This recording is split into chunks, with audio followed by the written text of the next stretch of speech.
दक्षिणी गाजा के शहर राफा में जमकर नरसंहार के बीच इजरायली सेना और हमास ने कत्लेआम रोक दिया है। इजराइल के पीएम बेंजामिन नेतन्याहू के आदेश पर आईडीएफ और दूसरी तरफ हमास ने रविवार को लगातार जंग की जिद छोड़ दी है। आईडीएफ की तरफ से घोषणा की गई कि अधिक से अधिक मानवीय सहायता पहुंचाने के लिए एक दिन शहर में हमला नहीं होगा। सेना ने बताया कि राफा में सुबह 8 बजे से लेकर शाम 7 बजे तक सामरिक विराम हो रहेगा। वहीं अगले आदेश तक यह प्रभावी रहेगा। उधर हमास ने भी सामरिक विराम के लिए हामी भरी है।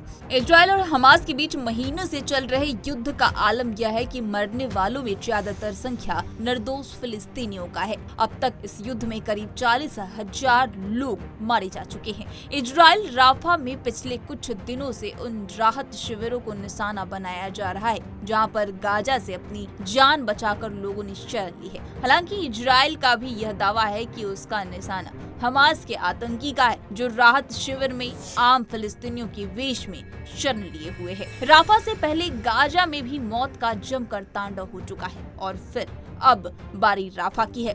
इजरायली सेना का कहना है कि गाजा के बाद अब राफा ही इकलौती ऐसी जगह है जो हमास का आखिरी गढ़। इजरायल ने पिछले दिनों 2 राहत शिविरों पर हमला किया जिसमें बड़ी संख्या में महिलाएं और बच्चे मारे गए। हालांकि सेना की तरफ से कहा गया कि हमले में हमास की कमांडर भी ढेर हुए हैं। इजरायल ने कुछ दिन पहले एक ऑपरेशन में अपने 4 नागरिकों को हमास की कैद से छुड़ाया था जो पिछले साल 7 अक्टूबर को हुए हमले के बाद से हमास के गिरफ्त में है। इजरायल की सेना लगातार हमले से हमास ही नहीं निर्दोष फिलिस्तीनियों की जान ले रही है। जान ही नहीं आम लोगों के लिए जीना भी मुहाल कर दिया है। खाने को दाना नहीं बचा है और कई लोग भूखमरी से दम तोड़ रहे हैं। जब से इजरायल और हमास के बीच युद्ध शुरू हुआ है, संयुक्त राष्ट्र से लेकर तमाम अंतर्राष्ट्रीय मानवीय एजेंसियां गाजा और फिर राफा के लोगों के लिए नर्क बने जीवन पर चिंता जता रहे हैं। अमेरिका से लेकर तमाम देश संघर्ष विराम की मांग उठा रहा है। अब हालांकि रविवार को इजरायली सेना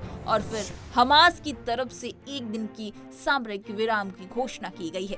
सेना ने बताया कि एक दिन का यह संघर्ष विराम आम लोगों को अधिक से अधिक सहायता पहुंचाने के लिए किया गया है। आईडीएफ ने जानकारी दी है कि इजरायल के नियंत्रण वाले केरेम शालोम चौराहे तक सहायता टैंकरों को पहुंचाने के उद्देश्य से सामरिक विराम की घोषणा की गई है। ये टैंक केरेम शालोम चौराहे से गाजा के अन्य भागों में सहायता सामग्री पहुंचाने के लिए सलाह-ए-दिन राजमार्ग पर सुरक्षित रूप से जा सकेंगे। वहीं करीम शालेम मार्ग वह मार्ग है जहां पर इजरायली सेना को सहायता सामग्री पहुंचाई जाती है। उन्होंने कहा कि संयुक्त राष्ट्र और अंतर्राष्ट्रीय सहायता एजेंसियों के साथ समन्वय पर संघर्ष के दौरान सामरिक विराम की घोषणा की गई है। इस तरह की तमाम खबरों से रूबरू होने के लिए पंजाब केसरी.com को लाइक, शेयर, सब्सक्राइब करना न भूलिए। धन्यवाद।